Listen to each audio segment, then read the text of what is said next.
Assalamualaikum Bre, selamat datang kembali di Guru Gembel Channel. Sekarang kita akan membahas tentang utang, impor, dan subsidi. Tetapi karena videonya bakal akan panjang, jadi kita akan fokus pada utangnya saja. Kemudian kita akan menjadikan tema-tema yang lain yang tadi saya sebut sebagai figuran. Baraya begini, banyak sekali di antara masyarakat dan khususnya pemerhati ekonomi yang melihat bahwa ada ancaman besar terkait dengan utang Indonesia yang semakin menumpuk. Misalkan sebelum-sebelumnya kita sudah dihebohkan dengan hutang Indonesia yang mencapai 4.000 triliun, tetapi kemudian masih naik lagi menjadi 5.000 triliun, dan terakhir ini ketika video ini dibuat tembus sampai 6.000 triliun. Banyak orang yang berpikir bahwa ini akan menjadi sebuah bencana yang besar, dan bencana besar itu bisa diproyeksikan kalau rumus yang tadi itu diturunkan, misal dengan menggunakan utang per kapita. Ini juga yang pernah disebutkan oleh Sandiaga Uno yang mengambil dari Ibu Sri Mulyani yang menyebut bahwa orang Indonesia itu setiap orangnya akan mendapatkan jatah utang 13 juta rupiah, dan bahkan ketika bayi yang baru dilahirkan dia sudah mendapatkan utang sebesar itu. Melihat data-data dan pernyataan ini, tentu saja banyak di antara masyarakat Indonesia yang panik dan kemudian skeptis tentang pikiran atau proyeksi masa depan Indonesia yang katanya akan menjadi salah satu kekuatan ekonomi global. Baraya begini, sebenarnya orang-orang Indonesia itu zaman sekarang mayoritas tidak sengsara-sengsara amat, tidak jelek-jelek amat, sampai sejauh yang kita ketahui bahwa pertumbuhan kendaraan bermotor di Indonesia adalah salah satu yang paling tinggi di dunia. Artinya daya beli masyarakat itu memang tinggi. HP juga sangat tinggi, motor juga sangat tinggi, yang menunjukkan bahwa kita memang tidak berkekurangan. Tetapi karena kita sekarang hidup di dunia hiperrealitas, di mana kita bukan hanya bisa menerawang apa yang bisa kita lihat, tetapi kita bisa menggunakan otak, pikiran, lensa, kacamata orang lain untuk dijadikan sumber pemikiran kita, maka banyak di antara hasil pemikiran-pemikiran orang lain itu yang relevan atau tidak kita jadikan sebagai objek keluhan.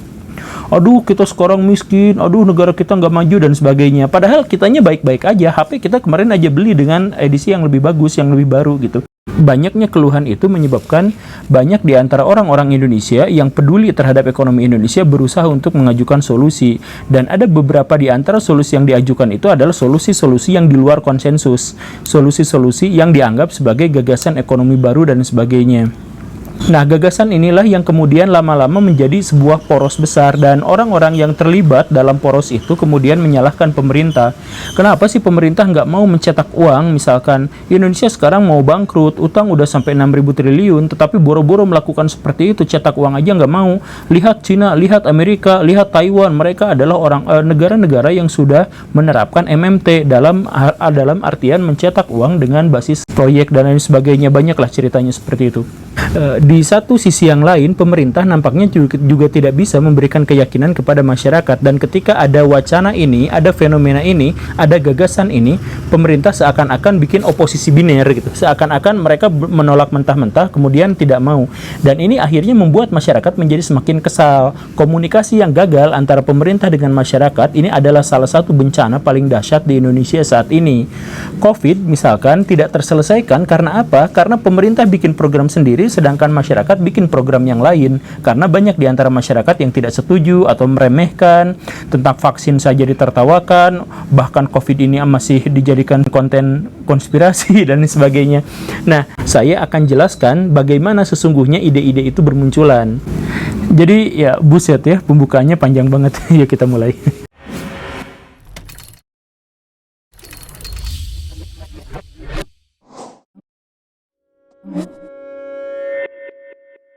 Baraya, kan banyak di antara orang-orang Indonesia yang kesal luar biasa pada pemerintah, seperti yang saya jelaskan tadi.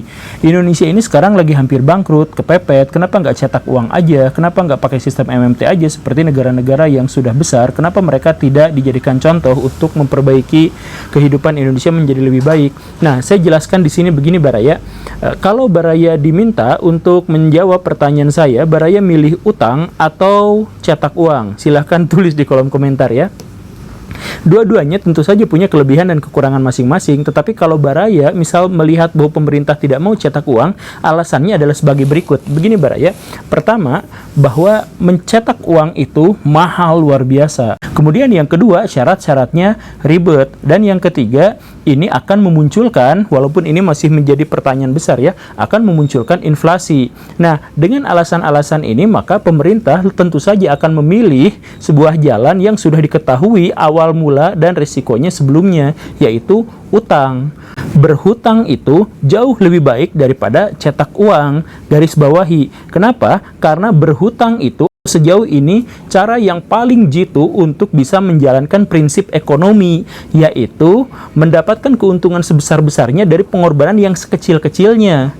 Ketika kita berhutang, kita memiliki potensi untuk tidak mengeluarkan barang apapun atau tidak mengorbankan apapun, tetapi bisa mendapatkan keuntungan yang sebesar-besarnya. Gini Baraya, 10 orang paling kaya di Indonesia atau bahkan 100 orang paling kaya di Indonesia atau bahkan mungkin 1000 orang paling kaya di Indonesia selalu punya tips yang diandalkan ketika mereka ditanya tentang bagaimana memulai bisnis. Mereka katakan, jangan bisnis dengan modal uang sendiri. Prinsipnya adalah uang itu hanya boleh masuk ke saku, tetapi tidak boleh keluar sama sekali. Jadi, kalau kita mau bisnis, jangan pakai uang, jangan keluarkan uang dari saku kita. Jadi, apa yang dilakukan? Berhutang. Makanya kita ketahui, misalkan seluruh orang paling kaya di seluruh dunia pasti hutangnya juga banyak, dan negara-negara paling besar di dunia utangnya juga luar biasa. Misal yang sering disebutkan bahwa Cina itu misalkan pakai MMT, misalkan bahwa mereka itu cetak uang. Ya gak gitu juga Baraya. Cina itu sampai sekarang adalah negara dengan hutang luar negeri terbesar di seluruh dunia. Amerika Serikat juga seperti itu, Jepang, Korea juga seperti itu, Singapura juga seperti itu. Apakah mereka punya kesulitan untuk mencetak uang? Tentu saja, sekali lagi seperti yang saya katakan, mencetak uang itu jauh lebih mahal daripada kita ngutang. Ngutang itu kita gratis.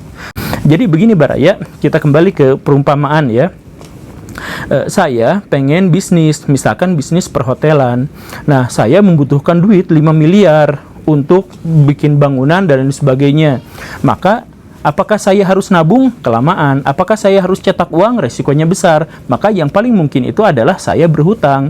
Setelah saya berhutang dapat 5 miliar, maka saya bayar orang terbaik dalam pemasaran, saya bayar direksi terbaik, saya bayar manajer terbaik, saya bayar staff-staff terbaik untuk menjalankan hotel itu. Saya guling-guling tiduran saja. Oke? Nah, setelah itu saya dapat keuntungan. Keuntungan itu saya bagi menjadi 3. Yang pertama untuk saya sendiri, kemudian yang kedua untuk mengembangkan usaha, termasuk juga untuk persiapan bikin hotel berikutnya, dan yang satu lagi adalah digunakan untuk nyicil ke bank, untuk nyicil utang itu.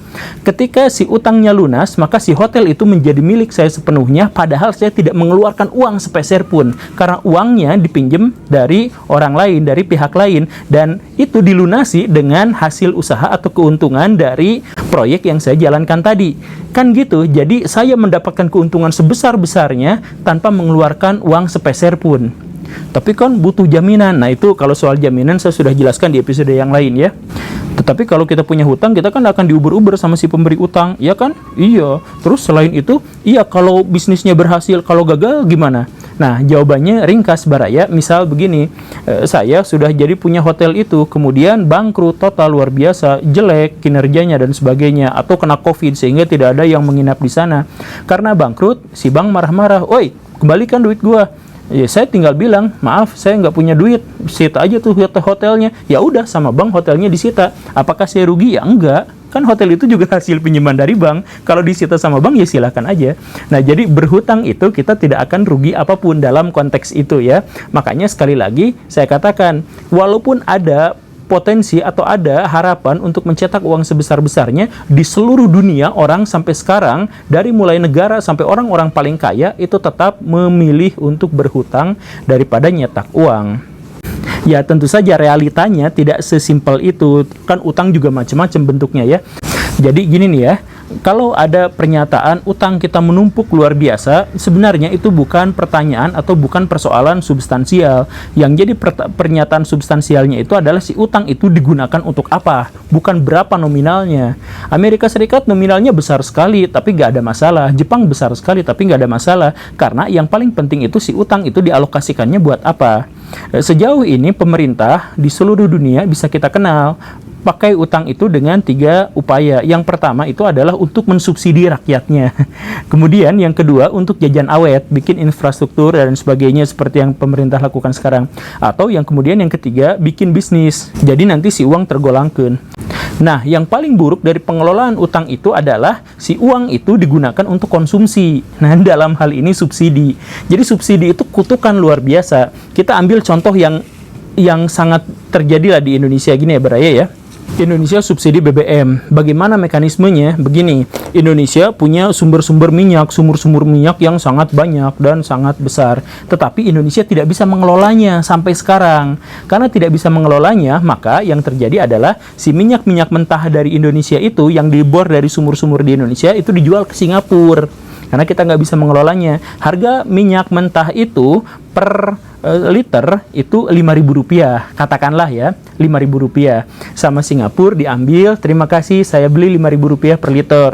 Udah di itu kemudian diolah jadi Pertamax, Pertalite, jadi apa semacam itu ya. Kemudian dijual lagi ke orang Indonesia, berapa? Harganya Rp14.000 per liter.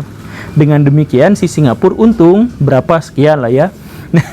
Nah, sama Indonesia, oh makasih ya. Sama orang Indonesia dibeli per liternya Rp14.000, kemudian dijual sama masyarakat kita itu adalah Rp7.000. Kenapa? Karena subsidi. Artinya pemerintah itu setiap 1 liter dari bensin itu dia nombok Rp7.000. Bayangkan seberapa besar pengeluaran pemerintah pada waktu itu. Jadi udah mah sumurnya dari Indonesia, tapi kita nggak bisa mengelola, akhirnya dijual 5.000 perak ke Singapura. Sama Singapura diolah doang, dikembalikan ke Indonesia Rp13.000. Indonesia udah tekor di situ, dan Indonesia malah tambah tekor lagi karena menjual ke masyarakatnya bukan ngambil untung, misalkan jadi 16.000 gitu ya, malah dijual dengan harga Rp7.000 karena disubsidi. Nah, rugi bandarnya gede-gedean kan? Iya, tapi pemerintah kalau mau nyebut subsidi itu bisa di demo berjilid-jilid, Baraya. Kan dulu pernah ada satu kejadian, BBM subsidinya dipotong 500 perak, itu demonya sampai gila-gilaan. Sampai foto presiden diinjek-injek lah, sampai apa, mahasiswa turun ke jalan bikin macet dan sebagainya. Dan pakai motor lagi, motor gede. Kami rakyat miskin, tapi mau pakai motor gede gitu ya. Kami menuntut pemerintah untuk tidak ya gitu lah, banyak ya bacotnya. Nah, oke, setelah itu di situ saja kita sudah mengetahui kutukannya. Tetapi kutukannya belum berakhir di situ, Baraya. Kalau kutukan subsidi itu, setelah pemerintah mensahkan bahwa harga BBM sekarang adalah Rp7.000 per liter, apa dampak berikutnya? Secara psikologis orang-orang akan mudah atau pengen untuk beli mobil dan motor karena BBM harganya sangat murah. Karena banyak sekali orang yang beli mobil dan motor, bayangkan di Jakarta saja itu sekitar 1.500 kendaraan per hari terjual di Jakarta saja, 1.500. Dampaknya apa? Kemacetan yang sangat luar biasa. Karena kemacetan yang luar biasa, maka si pemerintah garuk-garuk, jalan harus diperlebar atau bikin jalan layang. Dan dampaknya apa? Pohon-pohon di trotoar itu harus ditebangin, atau rumah yang ada di pinggir jalan itu harus digusur. Berapa biaya yang sangat besar yang ditanggung oleh pemerintah untuk meluaskan jalan biar nggak macet. Dan itu gara-gara subsidi yang tadi. Nah, oke, tapi itu pun belum selesai. Setelah si ininya dinaikkan, kemudian rakyat yang kami fakir miskin terus beli mobil, kan biar ini ya, karena BBM-nya murah. Nah, setelah beli mobil, tetap aja kemampuan pemerintah untuk bikin jalan tidak secepat kemampuan rakyat untuk beli mobil baru. Akhirnya tetap macet-macet juga. Ketika tetap macet, polusi udara terjadi. Polusi udara itu per hari merugikan Indonesia sekitar 3 triliun per hari. Bayangkan lah ya, per hari. Tuh, rugi lagi. Nah, kenapa bisa rugi seperti itu? Karena ya banyak polusi itu kan menyebabkan, khususnya adalah terkait dengan kesehatan. Ketika banyak polusi, banyak juga orang-orang Indonesia yang sakit. Kalau sakit, Kemana orang-orang Indonesia datang? Ke rumah sakit. Ke rumah sakit itu biaya pengobatannya disubsidi juga sama pemerintah. Tuh kan, hanya gara-gara subsidi itu. Dan bayangkan Baraya, subsidi itu semuanya didapatkan dari utang yang harus dibayar kepada negara asing atau korporat-korporat asing. Kan kita tekornya luar biasa hanya dalam satu masalah saja. Jadi Baraya, kalau ada yang mengajukan solusi, misalkan ini praktis, ini cepat, masalah di Indonesia itu terlalu pekat Baraya, terlalu susah, terlalu rumit. Kayak kabel ini nih tuh, kabel mixa ya terlalu rumit kayak gini. Jadi kalau sekarang misalkan masyarakat protes luar biasa kenapa utang Indonesia menumpuk, ya sekali lagi bukan soal nominalnya yang kita perhatikan, tetapi alokasi dari utang itu digunakan untuk apa? Kalau untuk konsumsi, untuk subsidi, hancur. Tetapi kan masyarakat yang minta itu subsidi dicabut 500 perak aja demonya bisa luar biasa. Ya udah kalau gitu utangnya digunakan untuk poin yang kedua dan yang ketiga. Jadi jajan awet kayak bikin infrastruktur dan sebagainya. Kemudian yang berikutnya lagi adalah untuk bikin pabrik-pabrik. Jadi kita jadikan mesin uang seperti yang awal tadi. Jadi kalau sudah dapat uang kita bisa bayar utang gitu. Begitu? Iya, begitu. Pemerintah sih pengennya seperti itu juga. Tetapi masalahnya adalah warga Indonesia lagi-lagi menolak itu. Pengennya hanya poin yang pertama aja. Sebab kalau misalkan orang-orang Indonesia itu disuruh untuk bekerja, yuk sekarang kita berhutang nih, tapi hutang ini kita jadikan untuk bikin pabrik yang besar. Kemudian kita kelola sumber daya alam yang ada di Indonesia. Nah, mau nggak orang Indonesianya? Nggak mau. Kenapa seperti itu? Karena orang-orang Indonesia itu senangnya dapat gaji, tapi kerjanya nggak, pengennya ngegabut. Kenapa banyak sekali orang-orang Cina yang dipekerjakan di Indonesia? Yang tenaga kerja asing gitu ya. Kenapa selalu jadi isu yang menggoreng? Kenapa? Karena dimulai dari realitas yang sangat sederhana. Orang-orang Cina itu didatangkan ke Indonesia oleh perusahaan-perusahaan itu karena mereka dikasih makannya cuma sehari 2 kali. Gajinya kecil, tapi kerjanya bisa sampai larut malam. Jadi rajin luar biasa, gak minta THR, gak minta tunjangan, gak minta apapun. Nah, sedangkan orang Indonesia gak bisa seperti itu. Nah, inilah yang menyebabkan banyak sekali tenaga-tenaga asing yang didatangkan ke Indonesia. Akibatnya, proyek-proyek untuk mengalokasikan utang itu untuk membangun mesin uang Indonesia itu mangkrak lagi, gagal lagi di tengah jalan. Dan akhirnya ketika misalkan kita tanya pada rakyat, rakyat tidak mau peduli, rakyat apatis, rakyat cuma bilang, ya kami kan sebagai masyarakat kecil, kami cuma pengen jajan, cuma pengen makan, cuma pengen kerja, kami nggak usah ngerti soal politik apalah, kami mah yang penting kerja. Nah, mikirnya tuh apatis kayak gitu. Jadi kan susah juga ini si pemerintah. Saya nggak membela pemerintah dalam hal ini, cuman saya jelaskan kenapa Indonesia itu susah untuk diberikan solusi apapun dalam hal ekonomi.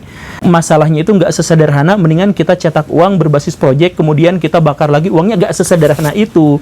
Ada kompleks sekali.